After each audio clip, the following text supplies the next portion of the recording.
Hello. Welcome to the video. So, there's not a lot of new Tokon news at the moment. There is the new build of the game where some players are able to test out the new mechanics, test out 2 new characters, which I kind of already highlighted. I say you go search out those videos. I already shouted out Advancing Guard, where you can find some really good videos, and he has a new good, really good deep dive on Danger and all her mechanics, all her moves. Go check that out. Obviously there's Sajam, Maximilian Dude, other big channels, so yeah, go check those out. They have good breakdowns on what's changed. But today we're just reacting to a video by Demigra, like it's Xenoverse. He's a Xenoverse 1 villain, and it seems like Marvel Tokon just isn't the game for them.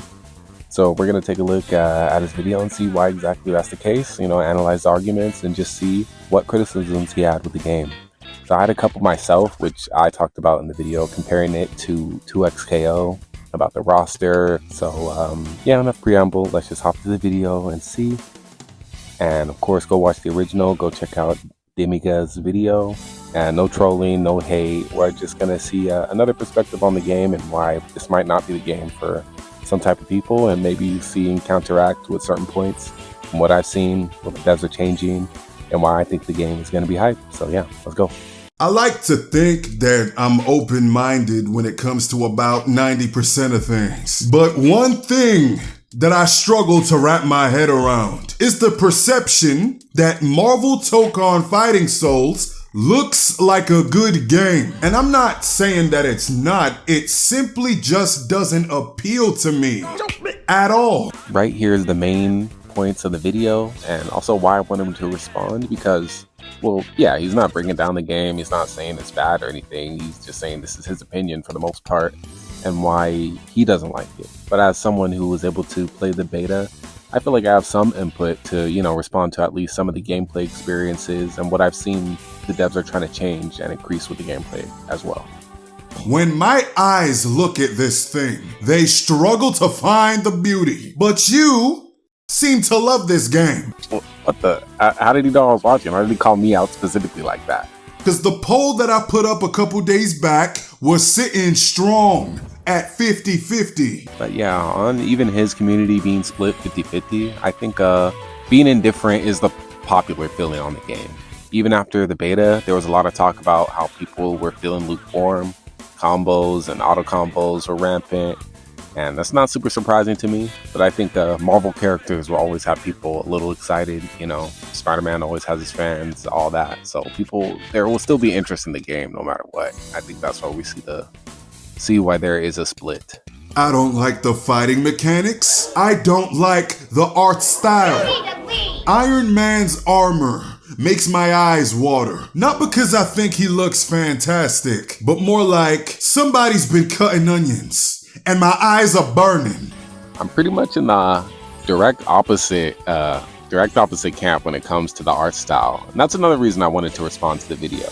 I know the game is going for like the super Japanese, like anime sharp art style. And I like that for the Marvel characters. It gives a world that a lot of people are already familiar with, due to other medias, like movies or the games or any other show. And it gives it a completely unique style that like ties it into this game. So they all read as Marvel characters, but now they're going to read specifically as Marvel Tokon characters. It gives them a very unique feel. And I like that. I think it gives the game an identity. It makes it stand out as its own thing, which I feel like is the whole point with a lot of these characters and how they're being utilized in the game anyway. There's no real like specific canon or any timeline that they're adhering to. They're just taking the idea of these characters and then, making them unique. I don't even like how the audio in this game sounds. I don't know if y'all can hear what I hear, but the voice lines sound kinda puffy. There's more where that came from. The compression's all weird. I have no real input on the voice acting.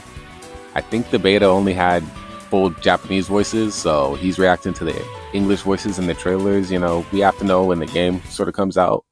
But when playing, it blended into the gameplay for me. So I'm not against what he's saying here, but it wasn't really a problem when I was playing the beta. Every time I tell people that I'm not a fan of the fighting mechanics in Marvel Tokon, they always have the same broken record of a response. No bullshit. Every time I said it, they be like, but it has a similar fighting style to Marvel vs. Capcom. And guess what, nigga?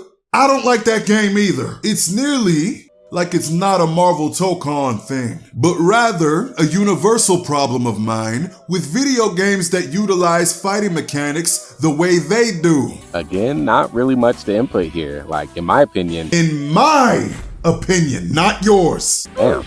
Okay, in his opinion, he's just not a fan of the tag type, everything's on the screen fighting games. And yeah, that's his opinion. You can't change anything about what he prefers.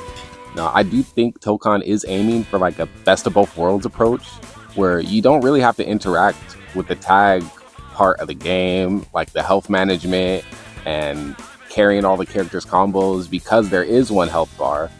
But then again, you know, it's kind of unintuitive to tag into a character and then they get hit once and they're going down because they save the same health. It's not intuitive visually, but I don't know, for people who are overwhelmed by Marvel vs. Capcom, 2XKO, and Invincible Versus, a part about the 4v4 system is that it actually is like a 1v1 system where you can still only focus on one character. So it might be a little unfocused, but it's the best of both worlds where you can invest in all 4 characters and be the best 4-man team, or just stick with Captain America and have that one combo carry you all throughout the beta.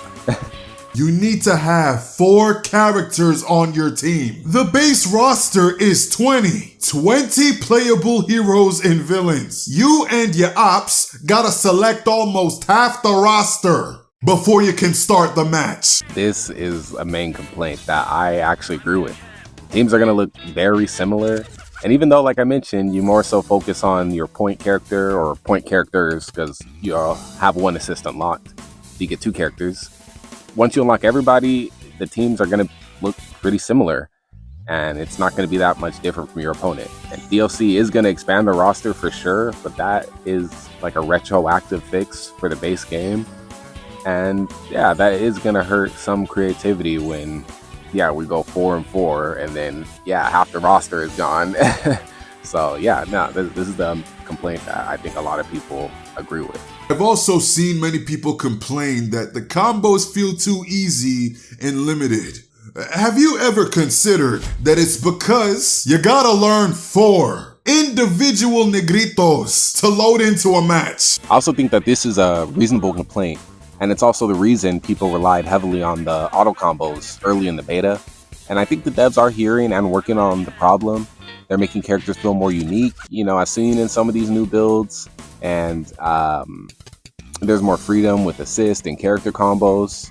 There's also like unique traits for each characters, and it allows for some personal playstyles, like there's Storm's Wind, where you can control the direction of the projectiles, and there's Magic's Portals, Danger's like reflecting projectiles. Like there's going to be a lot of combo freedom and a lot of uniqueness within the characters.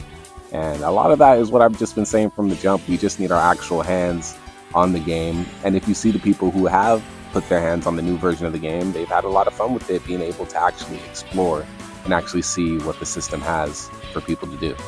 What I won't be accepting is another fucking Galacta archetype pulling the strings to all of this bullshit in yet another game. I don't know how I feel about this point. Like, it's another opinion, but Galacta, put some curly hair down on there. I'm down for the brown, the big cosmic figures.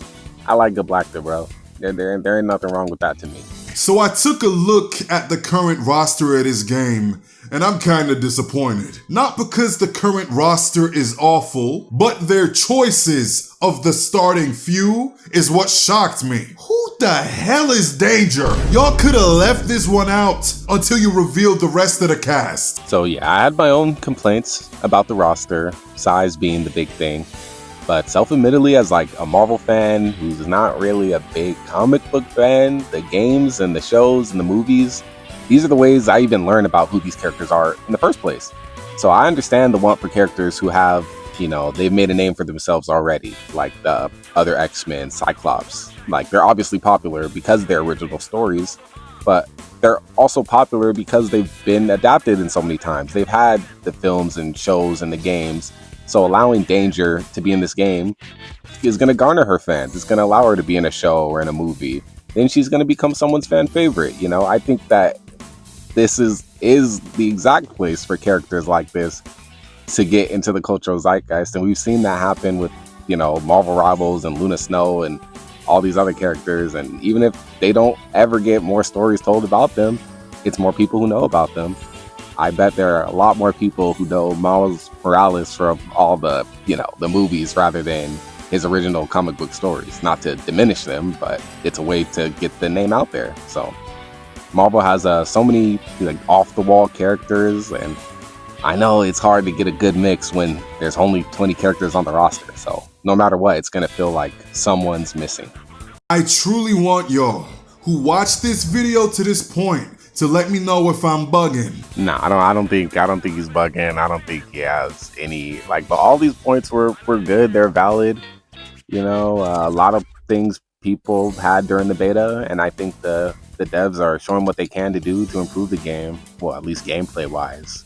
And I think that's pretty cool. The damn price? I don't know what it is in the US, but it is absurd what it costs here in Australia. The price of the game, though, I have not even checked how much the game would be, and that should have been a longer section of the video, just focusing on the price, especially with DLC already planned. It kind of is just a problem with modern gaming in general being unaffordable, but at least 2XKO is free. How do you feel about what we've seen of the game so far? You already know where my head is at, and I'm not talking about your auntie's lap. I just wanted to respond to this video.